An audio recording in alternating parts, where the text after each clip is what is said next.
Saudara-saudaraku sekalian, pada subuh hari ini kita akan membahas sebuah hadis yang diriwayatkan oleh Al-Imam Al-Bukhari dan Muslim dalam sahihnya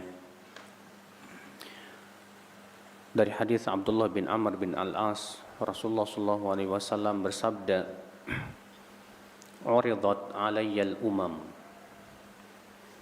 fara'aitu nabiyyan wa ma'ahu ruhayatun wa nabiyyan wa ma'ahu rajulun wa rajulan wa nabiyyan laisa ma'ahu ahadun idh uridat alayya as-sawadul 'azim fadhanantu annaha Musa wa annaha ummati faqila li innahu Musa wa qaumuhu thumma uridat alayya as-sawadul 'azim faqila li innaha ummatuk wa fihi 70,000 yadkhuluna al-jannata bighairi hisabin wala 'adab." Thumma dakhala Rasulullah sallallahu alaihi wasallam baitah fakhadha an-nas fi amri haula faqala ba'dhum la'allahum alladhina sahibu Rasulullah sallallahu alaihi wasallam wa qala ba'dhum la'allahum alladhina matu 'ala al-islam wulidu 'ala al-islam wa matu fil islam. Falamma kharaja Rasulullah sallallahu alaihi wasallam qalu ya Rasulullah man haula man hum ya Rasulullah qala humul ladhina la yastarqun wa la yaktawun wa la yatatayyarun wa 'ala rabbihim yatawakkalun. Kata Rasulullah, diperlihatkan kepadaku umat-umat di hari kiamat. Maka aku melihat ada nabi yang diikuti oleh suatu kaum. Ada lagi nabi yang diikuti oleh satu atau dua orang saja. Ada lagi nabi yang tidak punya pengikut sama sekali. Tiba-tiba diperlihatkan kepadaku sebuah kelompok besar. Aku mengira itu umatku. Tapi ternyata dikatakan kepadaku bahwa itu Musa dan kaumnya. Kemudian ditampakkan lagi kepadaku kelompok besar. Lalu dikatakan kepadaku itu umatmu. Di dalam umatmu ada 70.000 orang yang akan masuk surga tanpa hisab dan adab. Lalu Rasulullah pun masuklah ke rumahnya. Fakhadhan nasu lailatahum, di malam itu para sahabat tidak bisa tidur. Kenapa? Memperbincangkan siapa yang masuk surga tanpa hisab dan adab. Luar biasa sekali. Sebagian mereka berkata, oh mungkin mereka para sahabat Rasulullah. Sebagian mengatakan, oh mungkin mereka orang-orang yang tidak pernah mempersekutukan Allah. Sebagian mengatakan, oh mungkin mereka yang lahir di atas Islam dan wafat di atas Islam. Di subuh hari Rasulullah pun keluar. Kemudian para sahabat bertanya, ya Rasulullah, siapa mereka yang masuk surga tanpa hisab dan adab? Hebat sekali. Kata Rasulullah, humul ladzina la yastarqun. Mereka adalah orang-orang yang tidak minta diruqyah, dijampi-jampi. Wala yaktawun, mereka tidak berobat dengan cara kai, apa itu? Besi yang dipanaskan. Wala yatatayyarun, mereka tidak menganggap sial dengan suara-suara burung. Wa 'ala rabbihim yatawakkalun, dan mereka hanya bertawakal kepada Allah Subhanahu wa taala saja. Saudaraku sekalian, ini hadis yang agung sekali. Ini hadis termasuk mukjizat Rasulullah SAW. Rasulullah SAW ditampakkan kepada beliau umat-umat di hari kiamat. Padahal hari kiamat belum terjadi. Dan itu sering terjadi pada Rasulullah SAW. Ya, dalam hadis riwayat Bukhari dan Muslim, ketika Rasulullah SAW sedang salat salat gerhana. Ya, ketika Rasulullah sedang salat gerhana, maka Rasulullah SAW tiba-tiba sedang sholat itu loncat Pak untuk mengambil sesuatu. Lalu kemudian beliau tiba-tiba kembali loncat lagi ke belakang. Ketika ditanya, "Hai Rasulullah, tadi engkau dalam salatmu melakukan sesuatu yang engkau tidak pernah lakukan. Apa itu?" "Tadi engkau meloncat untuk mengambil sesuatu." Kata Rasulullah, "Tadi aku sedang salat, ditampakkan kepada aku segala sesuatu sampai-sampai surga dan neraka. Dan aku melihat setangkai anggur di dalam surga. Maka aku melompat ingin memetik anggur tersebut. Demi Allah, kalaulah aku berhasil memetiknya, kalian akan memakannya sampai hari kiamat." Lalu ditampakkan kepadaku api neraka, maka aku segera melompat ke belakang. Nah, subhanallah, Pak, ini mukjizat Rasulullah SAW. Rasulullah SAW ditampakkan oleh Allah perkara-perkara yang gaib. Iya. Lihat, Rasulullah bersabda, "Ditampakkan kepadaku umat-umat pada hari kiamat. Maka aku melihat ada nabi yang diikuti suatu kaum. Ada lagi nabi yang diikuti oleh satu atau dua orang. Bahkan ada nabi yang tidak punya pengikut." Masya Allah. Ada nabi yang tidak punya pengikut, Pak. Ini menunjukkan, Pak, kita berdakwah itu bukan banyak-banyakan pengikut. Kita berdakwah itu untuk menyampaikan kebenaran, menyampaikan dalil Al-Quran, hadis. Terserah orang mau ikut mau enggak, terserah mereka. Kita tidak pernah memaksa orang kok harus ngikutin pendapat saya, enggak. Yang jelas kita sampaikan kebenaran, sampaikan dalil, sampaikan hujah. Ya. Kata Rasulullah, kemudian diperlihatkan kepadaku jumlah yang besar. Aku mengira itu umatku. Ternyata itu adalah Musa dan kaumnya. Karena memang Nabi Musa juga ya pengikutnya banyak sekali, Bapak sekalian. Kemudian diperlihatkan kepadaku jumlah yang besar lagi, Masya Allah. Lalu dikatakan kepadaku, itu umatmu. Di dalam umatmu ada 70.000 orang yang masuk surga tanpa hisab dan adab. Masya Allah. 70.000 orang, Pak, jumlahnya. Sedikit sekali. Jumlah sahabat saja 200.000. Belum tabi'in, belum tabi'ut tabi'in. Kayaknya kita gak dapat itu, Pak. Iman kita ini masih Senin Kemis, Pak. Iya. Tapi alhamdulillah dalam riwayat Imam Ahmad, Rasulullah berdoa, "Ya Allah zid, ya Allah tambahkan, ya Allah." Maka ditambahkan oleh Allah Subhanahu wa taala, ya. Setiap 1.000 membawa 70.000. Lalu Rasulullah minta lagi, "Ya Allah tambahkan lagi." Maka Allah pun menambahkan lagi, setiap satu orang membuat 70.000. Berarti 70.000 kali 70.000 berapa? 1.400.000 juta. Sementara umat Islam dari zaman Rasul sampai sekarang udah lebih dari 1 miliar, Pak. Miliar, triliun. Iya. Kira-kira kita masuk nggak ya? Iya. Ini masuk surganya masalahnya tanpa hisab dan adab, bayangkan, Pak. Dihisab enggak, diadab enggak, langsung masuk surga. Luar biasa. Karena orang yang masuk surga dari umat Islam itu ada 3 tingkatan. Tingkatan yang pertama, masuk surga tanpa hisab dan adab. Ini yang paling tinggi derajatnya. Tingkatan yang kedua, masuk surga dengan dihisab tapi tidak diadab. Dihisab sih, tapi hisabnya ringan. Ya, tapi dia tidak diadab. Alhamdulillah. Tingkatan yang ketiga, masuk surga dengan dihisab dan diadab. Diadab dalam api neraka, kemudian ia diangkat dari api neraka, lalu dimasukkan ke sebuah sungai di dalam surga. Lalu kemudian ia pun tumbuh, kata Rasulullah, seperti tumbuhnya biji. Kamu lihat ia kuning dan bengkok. Ya, Masya Allah. Kita maunya yang mana, Pak?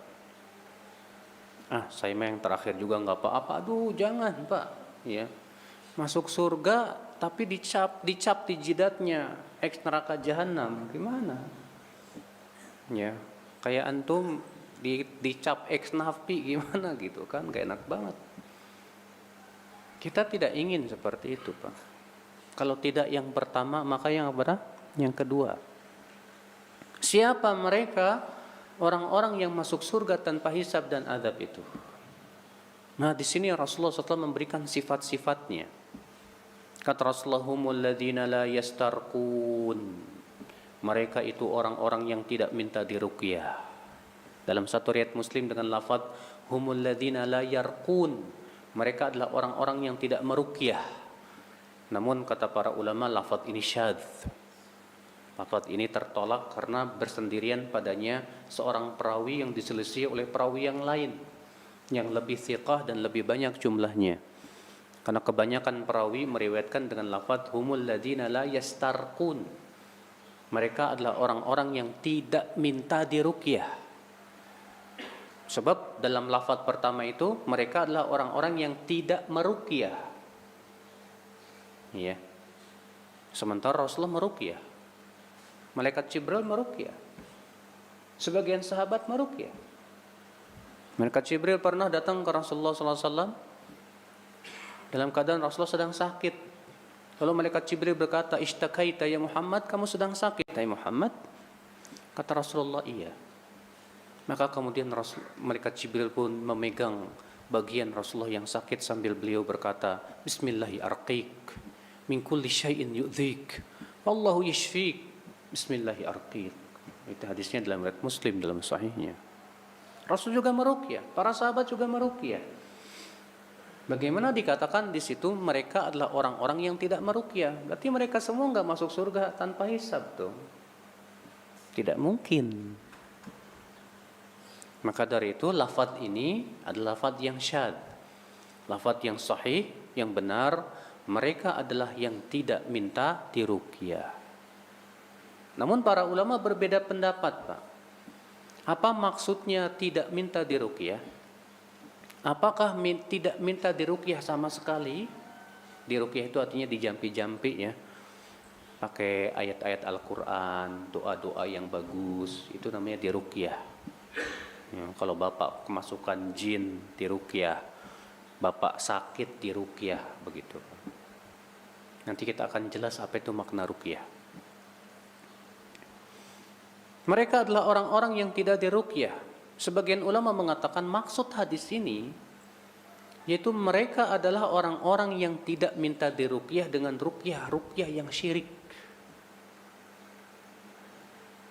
Ya, bukan berarti tidak minta diruqyah sama sekali. Tapi yang dimaksud adalah tidak minta diruqyah dengan ruqyah yang tidak sesuai dengan apa? Syariat. Sebagian lagi mengatakan enggak, itu mutlak. Hadisnya mutlak kok, mereka orang-orang yang tidak minta diruqyah, selesai. Kenapa? Karena kalau kita yang minta, ada jenis hati kita menyandar ke orang itu. Ketika kita minta, "Pak, ruqyah saya dong." Seakan-akan kita mengharapkan kesembuhan dari perbuatan orang tersebut sehingga hati kita ada bersandar kepada dia. Sehingga itu bisa merusak kesempurnaan apa? Tauhid dan tawakal kita kepada Allah Subhanahu wa taala. Iya. Sementara pendapat yang mengatakan, "Oh enggak, maksudnya itu minta diruqyah yang syar'i." Kenapa? Bukankah minta diruqyah itu adalah termasuk jenis pengobatan? Sedangkan Nabi SAW menyuruh kita berobat. Kalau kita datang ke dokter, "Pak dokter, tolong obatin saya." Apa bedanya dengan kita datang ke ustadz, "Ustadz tolong ruqyah saya." Toh sama-sama, kok cuma jenis obatnya aja beda, kata mereka. Nah, ini terjadi ikhtilaf para ulama maksud daripada hadis tersebut. Ya. Saudara-saudaraku sekalian, kata Rasulullah, mereka adalah yang tidak minta diruqyah dan tidak berobat dengan cara kai. Tahu nggak kai, Pak? Kai itu besi yang dipanaskan. Kenapa? Karena itu bisa merusak kulit, Pak. Ya. Wala yatatayyarun, dan mereka tidak tatayur, tidak menganggap sial. Dahulu orang-orang Arab, ya orang-orang Arab musyrik itu, kalau mau pergi safar, mereka mendatangi seekor burung yang sedang hinggap. Lalu burung itu diusir. Lalu mereka melihat kemana terbangnya nih. Kalau terbang ke kanan, wah selamat. Kalau terbang ke kiri, wah ini bakalan celaka. Akhirnya mereka nggak jadi safar. Maka dihapus dalam Islam. Islam menganggap itu syirik. Itu namanya tiarah, tatayur. Ya. Maka sama di zaman sekarang, ada orang yang menganggap sial dengan apa, Pak? Dengan angka 4 sial. Angka berapa? Ada lagi yang menganggap sial dengan apa? Hari. Ya, hari ini hari sial, nggak boleh beraktivitas. Itu semua tatayur, saudaraku. Itu semua syirik. Rasulullah mengatakan at-tiyaratu syirkun. Tatayur itu syirik, kata Rasulullah sallallahu alaihi wasallam. Masya Allah. Lalu Rasulullah bersabda, wa ala rabbihim yatawakkalun, dan mereka hanya bertawakal kepada siapa? Kepada Allah Subhanahu wa taala. Baik saudaraku, lihat. Ya. Ternyata sifat orang yang masuk surga tanpa hisab dan adab itu ternyata tawakal mereka kuat sekali kepada Allah Subhanahu wa taala. Sampai-sampai minta diruqyah aja enggak mau. Saudaraku, minta diruqyah itu kata para ulama hukumnya makruh. Berarti itu menunjukkan saking sempurnanya tauhid dia, sampai-sampai minta diruqyah aja enggak mau. Saking sempurnanya tauhid dia, sampai-sampai yang makruh pun dia tinggalkan. Yang makruh dia tinggalkan, bagaimana yang haram? Sementara kita kebalikan, terkadang yang makruh alasannya cuma makruh ini enggak apa-apa. Sementara yang sunnah kita tinggalkan, Pak, dengan alasan apa? Yang sunnah ini kan sunnah kalau tinggalin nggak dosa. Akhirnya apa yang terjadi? Yang sunnah kita tinggalin, yang makruh kita lakukan. Tentu ini perkara yang tidak dibenarkan, saudaraku. Karena apa? Karena yang sunnah ini termasuk perkara yang diperintahkan oleh syariat. Namun tentu perintahnya tidak sama dengan yang wajib. Ikhwatal Islam, saudara-saudaraku sekalian. Mereka yang tidak minta diruqyah. Apa itu ruqyah? Ruqyah sudah kita sebutkan tadi adalah bacaan-bacaan yang kita bacakan kepada orang yang sedang sakit.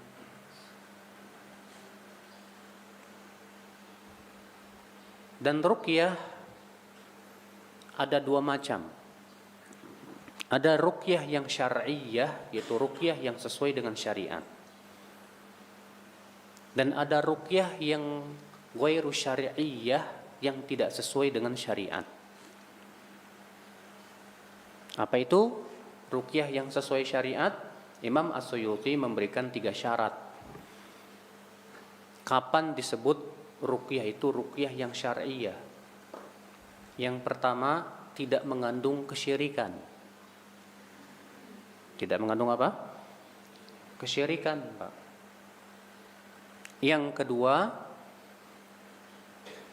dengan bahasa Arab. Dengan bahasa apa? Bahasa Arab. Yang ketiga, dengan bahasa-bahasa yang dipahami, bukan bahasa yang aneh. Kadang ada orang ya ngejampi-jampi antum ya. Cilaung coba capuh. Apaan itu? Ini nggak boleh, kata Imam Suyuti. Ini nggak syar'i. Maka kalau tidak terpenuhi syarat-syarat tadi, maka disebut ruqyah itu ruqyah yang tidak sesuai dengan apa? Syariat. Nggak boleh. Iya.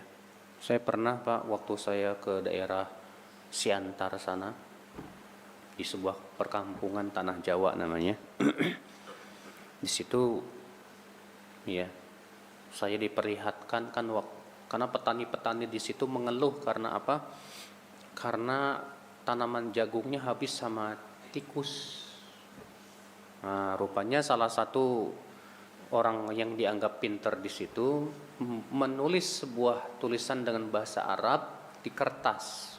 Kalau di kopi kemudian dimasukkan ke dalam tanah di kebunnya, itu subhanallah tikusnya pergi semua, Pak. Kemudian ada salah seorang dari mereka memberikan kertas itu ke saya. Ustadz, tolong, apa sih artinya ini? Saya lihat. Pertamanya surat Ali Imran, Alif Lam Mim, Allahu la ilaha illa huwal hayyul qayyum, nazzala 'alaikal kitab. Terus terakhirnya juga Al-Qur'an. Pas tengah-tengahnya nih, Pak, minta kepada jin. Disebutkan di situ nama-nama jin. Kata saya, Pak, ini syirik, Pak. Syirik ini. Tapi buktinya tuh tikusnya pergi, ya jin yang ngusir. Sementara minta bantuan kepada jin seperti ini syirik, Bapak sekalian, haram.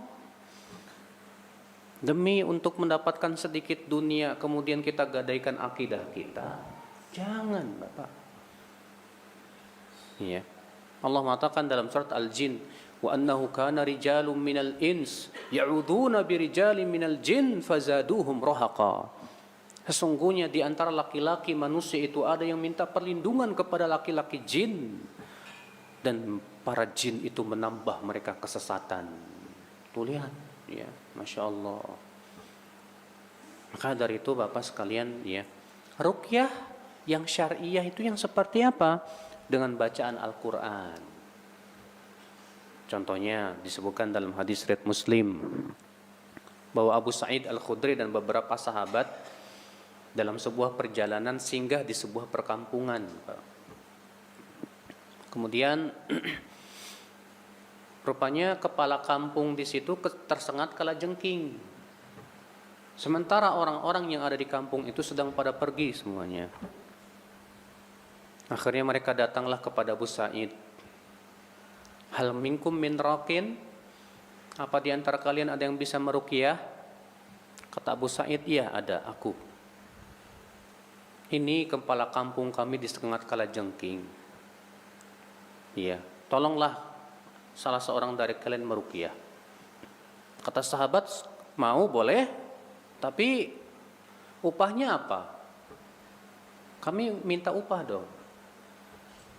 Kata mereka, ya sudah, kalau memang sembuh, kami akan berikan segerombolan kambing. Oke, kata Abu Sa'id. Maka kemudian Abu Sa'id pun membacakan Al-Fatihah. Sembuh sama, Masya Allah. Seakan-akan tidak tersengat kalajengking. Maka kemudian diberikanlah, ya, sekelompok kambing itu kepada Abu Sa'id. Kemudian Abu Sa'id merasa ragu, ini hukumnya boleh apa enggak ini ya? Waduh, kata Abu Sa'id, jangan diapa-apain dulu nih kambing nih, sampai ke kota Madinah kita tanya dulu Rasulullah SAW, apa hukumnya ini? Masya Allah, itu sahabat, Pak, hati-hati banget. Ya. Kemudian sesampainya di Madinah, Abu Sa'id pun melapor ke Rasulullah dan diceritakan perihal kambing-kambing tersebut. Kata Rasulullah kepada Abu Sa'id, apa kamu tidak tahu bahwa Al-Fatihah itu ruqyah? Kalau begitu bagi dong kambingnya buat aku, kata Rasulullah SAW. Sambil Rasulullah tertawa. Subhanallah, ya khotla Islam azani Allah. Ini berarti ruqyah. Kita bisa ruqyah dengan baca Al-Fatihah. Ya. Rasulullah SAW mengajarkan kita juga ruqyah. Kata Rasulullah, idza ishtaka ahadun minkum, apabila salah seorang dari kalian sakit, maka hendaklah ia letakkan tangannya di atas tempat yang sakit, misalnya di perut, ya. Lalu ucapkan Bismillah, Bismillah, Bismillah. A'udzu bi'izzatillah wa qudratihi min syarri ma ajidu wa uhadzir 7 kali. Bismillahnya 3 kali. Kemudian baca A'udzu bi'izzatillah wa qudratihi min syarri ma ajidu wa uhadzir 7 kali. Lalu ada salah seorang sahabat yang mengamalkannya, hilang ternyata, Pak. Masya Allah. Ustaz, saya pernah ngamalin itu nggak sembuh-sembuh, kenapa ya? Nah, soal kesembuhan itu pertama di tangan Allah. Ruqyah itu sama dengan obat. Terkadang Bapak makan obat nggak sembuh, ya kan? Iya. Kekuatan ruqyah itu ditentukan oleh 2 macam. Kekuatan yang meruqyah dan kekuatan yang diruqyah. Yang meruqyahnya bagaimana nih? Keimanan dan ketakwaan sangat berpengaruh, Pak. Semakin kuat tawakal dan yakinnya kepada Allah, biasanya sih semakin apa? Kuat pengaruhnya. Ya, semakin lemah orang yang diruqyahnya, misalnya orang yang diruqyahnya ini lemah, semakin lemah juga terkadang pengaruhnya kepada apa? Yang diruqyah, begitu. Ikhwatal Islam azani Allah wa iyyakum. Nah, ini namanya ruqyah. Jadi kita boleh mau meruqyah enggak apa-apa. Ya, Bapak misalnya kalau mengunjungi orang sakit, jangan lupa Pak, Bapak ruqyah dia. Rasulullah SAW pernah mengunjungi orang sakit, maka Rasulullah SAW memegang orang yang sakit sambil Rasulullah SAW berdoa, adhibil ba's rabban nas, ishfi anta syafi la shifaa illa shifauk shifaan la yughadiru saqama. Ya Allah, sembuhkan orang ini. Engkaulah Maha Penyembuh. Sembuhkan ia dengan kesembuhan yang tidak meninggalkan bekas. Masya Allah. Iya. Saudara-saudaraku sekalian, ikhwatul Islam. Nah, ini sifat yang pertama, Pak. Orang yang masuk surga tanpa hisab dan adab, siapa mereka? Yaitu mereka yang tidak minta diruqyah. Berarti itu menunjukkan anjuran kalau bisa, selama kita masih bisa meruqyah diri sendiri, udah ruqyah diri sendiri aja deh. Jangan minta ruqyah sama orang lain, Pak. Karena dikhawatirkan kalau kita minta ruqyah kepada dia, hati kita ada jenis bersandar ke dia. Iya. Ikhwata Islam azani Allah wa iyyakum. Memang ada riwayat-riwayat yang menunjukkan sebagian sahabat ada yang minta diruqyah. Iya. Sehingga atas dasar itulah sebagian ulama mengatakan bahwa minta diruqyah boleh selama ruqyah tersebut sesuai dengan apa? Syariat. Iya. Ini yang pertama. Mereka adalah orang-orang yang tidak minta apa? Diruqyah. Yang kedua, mereka adalah orang-orang yang tidak berobat dengan cara kai. Itu besi yang dipanaskan. Nah, sekarang apakah besi yang dipanaskan ini khusus untuk besi dipanaskan saja atau bisa dikiaskan yang lain? Contoh misalnya pakai laser, Pak. Terkadang kan sunatan itu kan dokter pakai apa? Pakai laser kan. Tujuannya untuk menghindari pendarahan. Ya, supaya ke darah tidak keluar sehingga dengan laser itu ya hilang gitu. Apa itu termasuk kai juga? Kalau saya berpendapat tidak. Kenapa? Karena fungsinya beda. Fungsinya sesuatu yang berbeda. Ya, Allahu a'lam dalam hal ini. Yang jelas di Indonesia kayaknya cara kai ini hampir tidak ada ya. Adanya akupuntur dan yang lainnya. Ya, kebanyakan kalau di Indonesia dipijet, dikerok gitu kan. Yang ketiga, sifat orang yang masuk surga tanpa hisab dan adab siapa? Mereka yaitu yang tidak tatayur, tidak menganggap sial kepada apa? Burung. Tidak boleh, Pak. Kita menganggap sial gara-gara ini, gara-gara itu, nggak boleh, Pak. Iya. Kata Rasulullah SAW dalam hadis yang sahih, kanal jahiliyah yaqulun at-tiyarah fi thalath. Adalah orang-orang jahiliyah itu mengatakan kesialan itu ada pada tiga. Yang pertama pada burung, yang pertama pada kuda, yang kedua pada istri, yang ketiga pada rumah. Itu adalah keyakinan masyarakat jahiliyah. Tidak boleh kita punya keyakinan. Ada seorang sahabat datang ke Rasulullah, ya Rasulullah, dulu anak saya banyak, harta saya banyak. Ketika saya pindah rumah, anak saya pada meninggal, harta saya ludes. Ini jangan-jangan gara-gara kesialan rumah saya ini. Kata Rasulullah, tinggalkan rumahmu. Da'uha damimah. Tinggalkan ia secara apa? Dalam keadaan dia itu ia terhina. Maksudnya sebagian ulama mengatakan maksudnya tinggalkan keyakinan-keyakinan itu. Enggak boleh itu. Yang memberikan kematian, kesialan, keberuntungan hanyalah Allah. Rumah nggak ada hubungannya. Terkadang kan di masyarakat kita ada yang punya keyakinan kalau rumah tusuk sate itu sial katanya. Terkadang kita mau beli sesuatu, setelah beli itu kita kena sial terus. Jangan-jangan gara-gara ini. Tak boleh, Pak. Wajib kita yakini, Pak, kesialan itu hanya dari Allah. Allah Ta'ala berfirman dalam surat Al-A'raf ayat 188. Qul la amliku li nafsi naf'an wa la dharran illa ma syaa Allah. Walau kuntu a'lamul ghaib lastakthartu minal khair wa ma massani as-su. Katakan hai Muhammad, aku tidak memiliki untuk diriku manfaat dan mudarat kecuali dengan apa yang Allah kehendaki. Kalaulah aku tahu yang gaib, aku akan memperbanyak kebaikan dan tidak akan menimpaku keburukan. Lihat, Rasulullah SAW disuruh oleh Allah untuk mengatakan itu. Katakan, aku tidak memiliki untuk diriku manfaat dan mudarat. Rasulullah tidak bisa memberikan manfaat dan mudarat. Itu makhluk yang paling mulia di sisi Allah Subhanahu wa taala. Bagaimana yang lebih rendah dari itu? Maka dari itu tidak boleh kita punya keyakinan ada hari sial, ada bulan sial. Ya.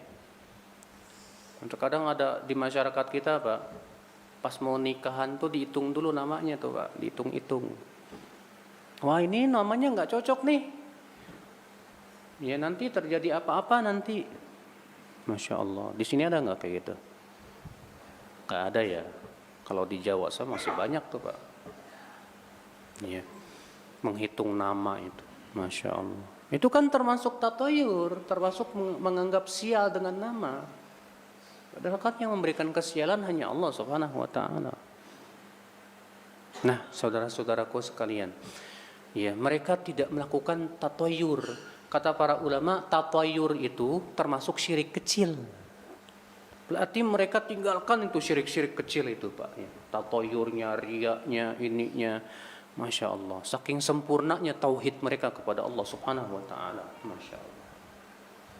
Kemudian yang terakhir Rasulullah mengatakan apa? Wa ala rabbihim yatawakkalun. Dan mereka hanya bertawakal kepada Allah Subhanahu wa taala. Apa itu tawakal, Pak? Tawakal itu kata para ulama i'timadul qalbi 'ala Allah ma'as sa'i fi tahsilil matalib. Yaitu bersandarnya hati kita kepada Allah disertai dengan usaha untuk meraih apa yang kita inginkan. Jadi tawakal itu ada dua rukun. Rukun yang pertama, hati kita bersandar kepada siapa? Kepada Allah. Rukun yang kedua, usaha. Kalau ada orang, saya sih bersandar aja sama Allah tapi nggak mau usaha, Pak, itu bukan tawakal, itu malas namanya. Ada seorang sahabat berkata ke Rasulullah, "Ya Rasulullah, saya ikat dulu unta saya kemudian tawakal, atau saya biarkan unta saya tawakal sama Allah?" Kata Rasulullah apa? Ikat dulu untamu, baru kamu tawakal kepada Allah Subhanahu wa taala. Begitu tawakal. Jadi tawakal itu, Pak, harus memenuhi dua syarat tadi. Yang pertama, hati kita bersandar kepada Allah, bukan bersandar kepada titel kita, ijazah kita, atau kepada kemampuan dan skill kita, atau kepada bos kita, atau tempat kerja kita. Nggak boleh. Tetap hati kita ya sandarnya kepada Allah. Yang kedua, usaha, dan usaha pun juga harus sesuai dengan syariat. Jangan sampai usahanya haram. Ada orang cari rezeki, caranya apa? Pergi ke dukun. Ketika ditanya, kamu kenapa pergi ke dukun? Cuma syariat doang kok. Kan niat saya mau cari rezeki. Itu syariat siapa? Rasulullah SAW melarang umatnya pergi ke dukun. Kata Rasulullah apa? Man atakahinan, siapa yang mendatangi dukun, lan tuqbal lahu salatun arba'ina laila, tidak akan diterima salatnya 40 malam. Bayangkan Bapak sekalian. Iya. Saudara-saudaraku sekalian, ikhwatul Islam.